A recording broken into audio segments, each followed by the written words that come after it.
We'll begin with Mike Singer. Mike, go ahead. Hey, Michael, I know we always joke about the physicality, but how hard is it to get your team to buy into that mindset? It obviously set the tone in that first quarter. Yeah, I don't think it's hard at all. I mean, this is playoff basketball.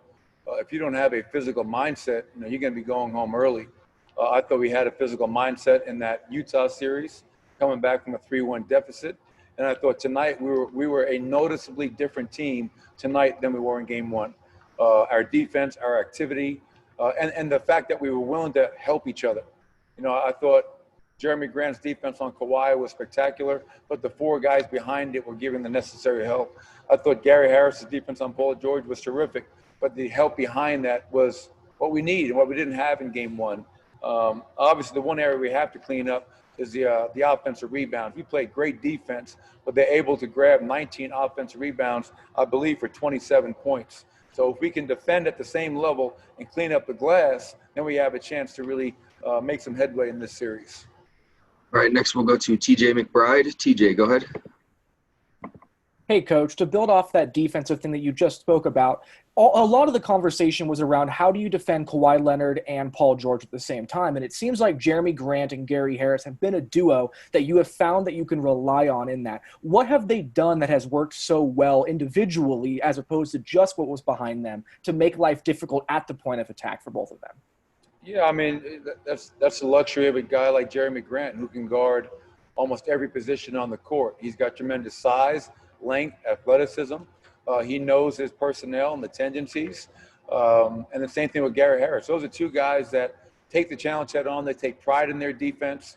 And, for example, Jeremy struggled to make shots tonight. But without his defense on Kawhi, we don't win the game. Gary Harris obviously got really hot in that fourth quarter, made 3 threes, which is a huge part of our win. But his defense on Paul George was fantastic. But I do have to say, TJ, you can play the best defense in the world one-on-one, but if that help's not built in, if you're hugged up on the perimeter, you can't guard them one-on-one. I don't care what you do. But the guys bought into the help concept, shrinking the floor, showing them a crowd. And we had a great example after great example tonight. Now the question and challenge is, can we do that again in game 3 and be even better with it? All right, next we'll go to Tim Reynolds. Tim, go ahead. Michael, you mentioned the importance of having that physicality to start, but there was also a toughness in the fourth quarter too. I mean, the lead was getting away. They got it down to 5, and I think you guys ran off 8 or 10 in a row at that point. What did that say about the start was one thing, but what's it say about the toughness with which you finished the game as well? Yeah, I think at the end of the game, I think that was a major point. But even in that second quarter, they came out and were kind of blitzing us. And how we closed that second quarter, I think, was really important going into the second half. Down the stretch, they turned it up. They were down big. They turned up their pressure. They started blitzing our pick and rolls. We did not handle it very well, to be honest. We have to be a lot better when they start blitzing Jamal, finding the openings, giving the ball up and making the easy pass. But we've won a lot of close games in the last 5 years. Our group believes in themselves. We've shown that we're a very resilient group that can execute and find ways to win in close games down the stretch. And, it's great to be able to tie the series up and have that life and belief going into the next game. All right, we'll go to Mark Medina, who is there. Mark, go ahead. I could see it. What do you think got Jamal and Nicole going, considering their issues in game 1? Yeah, that first quarter, Nikola was phenomenal. Obviously, I think the big point of emphasis coming out of game 1 for us was as the game wore on, we stood, the ball didn't move, the bodies didn't move. We just came down and settled.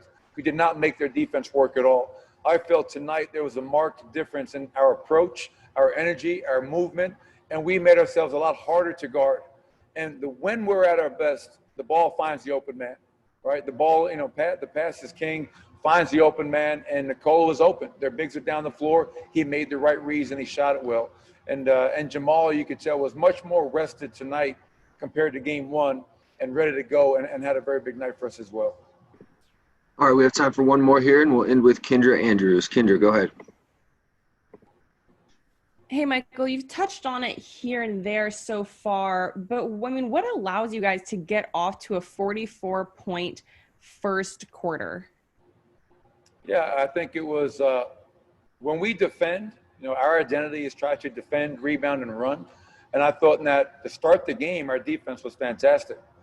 We were coming up with stops, rebounds, loose balls, and that fueled our break. That got us out in the open court. So now you're not playing against a set defense for 48 minutes. If we have to take the ball out of the net and play against their defense in the half court, it will make for a very long night offensively. We are at our best, Kendra, when we can get out and attack, and the ball moved. We had energy in the ball, and we had energy in our bodies. We weren't just standing around and ball watching ourselves. And that's when we're at our best. And it's hard to sustain that for 48 minutes. We had some really good examples, and we have some stretches where we have to be a lot better. And I know we will. We'll clean that up tomorrow. All right, Coach, we appreciate it. Thank you. All right, appreciate it. Thank you. Thanks, Mark. Thanks, guys.